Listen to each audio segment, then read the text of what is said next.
మాకు గురువుగారు చెప్పారు, అయ్యా మీరు చాలామంది మాస్లోకి వెళ్ళారు, కాస్త ఎలైట్ పీపుల్లోకి వెళ్తే మీకు ఎక్కువ సపోర్ట్ వస్తుంది, అలాంటి వాళ్ళ దగ్గరికి వెళ్ళాలంటే ఇలాంటి భాష వాడకండి అని చెప్పన్నారు.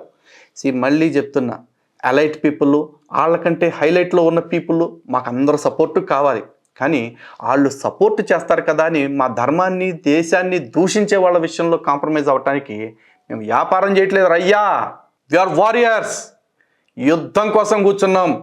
ఆ యుద్ధంలో మా ప్రాణాలు అర్పించటానికి, లేదంటే మా ధర్మం కోసం ఇంకేదన్నా చేయటానికి తెగించున్నాం. ఈరోజున మాకు డోనర్స్ కావాలి. ఎలాంటి డోనర్స్ కావాలో తెలుసా? డబ్బు ఇచ్చేవాళ్ళు కావాలి. కానీ డబ్బు మాత్రమే కాదు, మాకు బ్యాక్ ఎండ్లో ఉంటూ మమ్మల్ని మార్గదర్శనం చేస్తామనుకునే ఇంటలెక్చువల్స్, థింక్ ట్యాంక్ వాళ్ళు కావాలి. అందరూ సంప్రదించండి. మాకు ఎవరెవరైతే సాయం చేయాలనుకుంటున్నారో వాళ్ళు. డబ్బు ఇవ్వగలిగిన వాళ్ళు డబ్బు ఇవ్వండి, ధారాళంగా ఇవ్వండి. డబ్బు ఇవ్వలేము అనుకున్న వాళ్ళు సలహాలు ఇవ్వగలిగితే సలహాలు ఇవ్వండి. రండి, మమ్మల్ని సంప్రదించండి. మాకు ప్రాపర్ మార్గదర్శనం చేయండి. టైం వేస్ట్ వ్యవహారాలు చేయొద్దు. తెలిసిన సోదే చెప్పడానికైతే అస్సలు ఫోన్ చేయొద్దు.